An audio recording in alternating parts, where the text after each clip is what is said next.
Hello guys, kumusta kayo? Kararating lang ulit natin dito sa ating lakatanan, no? Dito lang muna tayo sa ating lakatanan.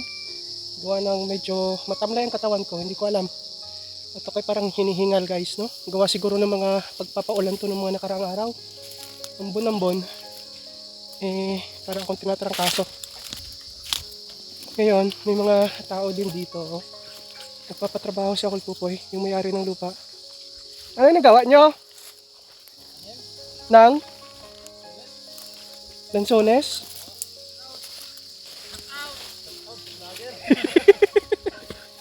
Shout out. Shout out. Lanzones?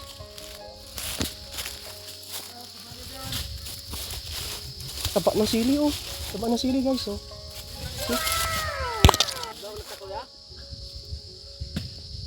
Ang daming bunga, kaso hindi na hinugan. Sunod ng ibon at manok. Ang dami kasing manok dito. Ha? Oh. mga taga saan kayo?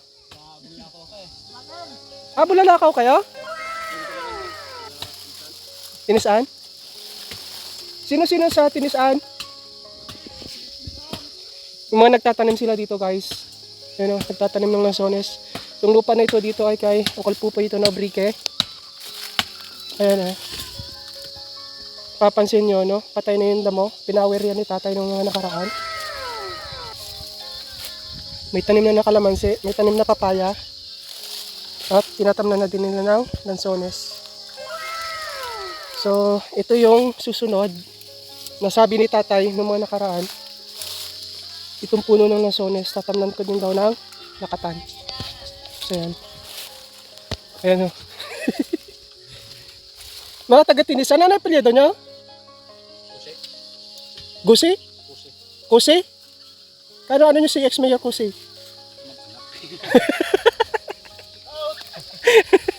Itong isa. Kusi din ito? Kusi ka din? Kaibigan? Hindi nga. Seryoso? Why po? Wala, tanong lang. Anong variety ng lansones na yan? Longkong yan, no? Lahat longkong? Hindi atong iba. Halo din. Gaganda ng kalamansi, oh. Ako may isang taon ito. Lagpas natin isang taon to, eh.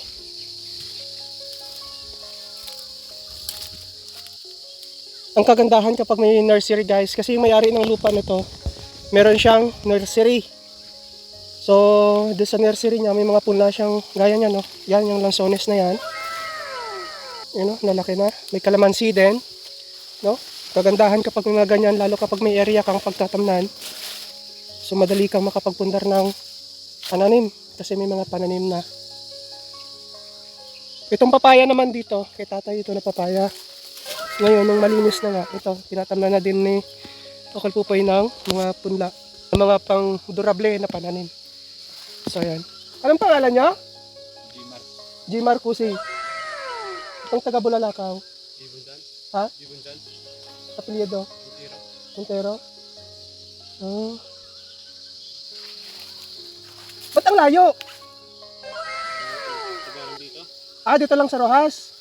Saan ka nakadestino? Kanino sa Sipako? Kultupoy. Akakol po ba din mismo? Ah, kasama niyo si si Brian? Sa bahay? Hindi? Saan kayo sa Sipako nakatira? Hindi may punlaan. Ah, di ba si Brian doon nakatira? Kilala niyo ba si Brian? Doon kami doon eh. Ah, baka kaninong mando si Brian. Oh, kaninong mando pala si Brian. Oo nga pala. Ah, kayo na pala nakatira doon. Kasi dati si Brian na nakatira doon eh. Parang alis. Baka nandun na yung kaninong mando. Nag-aalaga na kasi ng kambing yon. So, layo naman, Bulalakaw, no? Dulo ng Mindoro. Dulo ng Oriental Mindoro. Dulo din ng Occidental Mindoro. Ayan guys. So sila yung nagtatanim ng lansones. Mga ilang puno ng lansones yung tinatanim nyo? Tansya nyo? Nakita ko yan, nandun yun, sa may tabing daan na. May 200? siguro, no? Marami yun eh, nandun no, sa may tabing daan at tambak doon. Eh since nagtatag-ulan na nga, ayan, tinatanim na nila. At malinis na kasi din tong area na to dito. Oh. So yung bawat puno niyan guys, kapag to namatay yung damo niyan, yung bawat puno ng lansones, tataman ko din ng lakatan. So, yun yung advice nila. Kasi yung lansones, sabi ko nga no, how many times I told na ang lansones ay mahina sa init. Kapag nag-El Nino, ito ang kalaban ng lansones, madali siyang mamatay. Kaya ang sabi nila, itong puno ng lansones na maitatanim ngayon, yung puno niya tataman ko din ng lakatan. Para pagdating ng tag-init, makatulong siya sa lilim, pagpapalilim ng puno. So yan. So, anong pangalan niyo sa isbe? Robbie Silosa Ferreira. Hindi ko to sa FB po-post. Sa YouTube ko to ipo-post. Mahaba kasing video to eh. So sa YouTube ko siya ipo-post. Ilang view sa Robe? Ha? Ilang view? Isa lang. ROBIE. Silosa Ferreira. Para mapanood din namin. Follow nyo ko ha. Sa YouTube ko kasi ito i-upload. Itong video na to kasi medyo mahaba to eh. Mahaba itong i-content ko ngayon. So sa YouTube ko siya i-post. Pero magpo-post din ako nito ng maigsi lang sa Facebook. Kung gusto nyo makita. Follow nyo ko ha. Nag-iipon ako ng followers. Ilan pa ng followers ko eh ha. Yun din yung pangalan ko sa isbe? Alin? Yung Dibon Jan Montero. Tibujan? Anong spelling ng pangalan mo? D-E-B-E-V-O-N. Divon. Divon Jan Montero. O-N. Divon Jan Montero. Shout out. Shout out. My future subscriber, no, and followers. Guys, Shout out guys. Si Mr. Kusi ng Tinisaan. Ay, yung isa. Kusi din ba yan, kuya? Dagger na. Magod? Anong magod?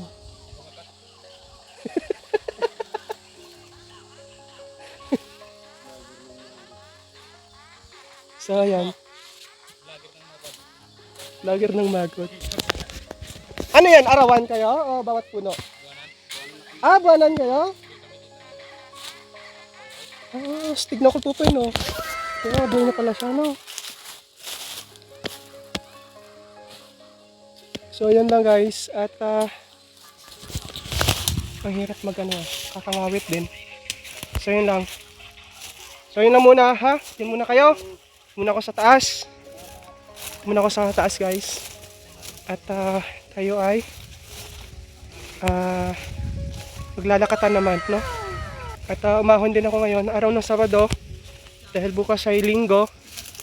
At mangunguha din ako ng mga madadala kinabiyanan, no? Dito sa Tanggay. So yun lang guys. At makikita nyo, no? Ang tanglad ko dito, ang tataba na rin. Kaso yung tanglad, mga wala pang bumibili. Ayan o. Ilan ko lang yan tinanim. See? No? Ano yung haba na yan? Tataba na, no? So yan. So ito yung mga lakatan. No? Ang gaganda na lang mga lakatan. If you don't mind guys, itinanim ko to ay bago lang, wala pa tong isang taon, no? How many months pa lang yan. Ayan o, ang gaganda na. Ayan, no? So yan.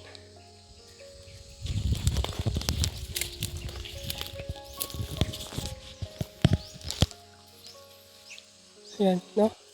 Pero ito, ano na to, matagal na to, mga mag-iisang taon na yan. Tapos yung may mga balot na yan na plastic. Ayan, nakikita nyo, yung mga kulay asul na yan. No, di ba? Nakikita kayo mga nakabalot ng polybags. Yan ay mga lagpas isang taon na, no? Lagpas isang taon na yan. So simula nung maasikaso ko tong lupa na to, simula na magsipagtaniman ako dito ay higit isang taon na. Kasi nagsimula ako magtanim dito guys ay April, May 2024, no? April, May, nagsisimula na ako magtanim yan. Yan nga, lakatan. So, ayan na yung mga namunga, yung mga itinanim ko nung una. At ngayon, time goes by, at kasi nga ay struggle sa akin ang paghahanap ng suckers ng mga lakatan. So, yung mga napagkukunan namin na suhi dun sa baba, kung ano lang yung umuusbong galing sa lupa, yun lang muna yung makukuha namin. Tayo, ganun. So, ganun lang yung routine. Kapag may umuusbong, may sumusuhi, tanggal, tanim. Tanggal, transplant. Ganun lang. So, kaya nakapag-ipon din, nakapag-tayo-tay. Ngayon, kung makikita nyo, ayan o. Diba? So, yung mga tinitibaan ko dito, ang dami na ding mga suckers or suhi. At eto na nga, kaya nga nakapagkalat na din ako ng mga tanim, no? So, yan. So, yan. Maganda na. So, yan lang guys. Thank you for watching. See you on our future vlogs. Bye!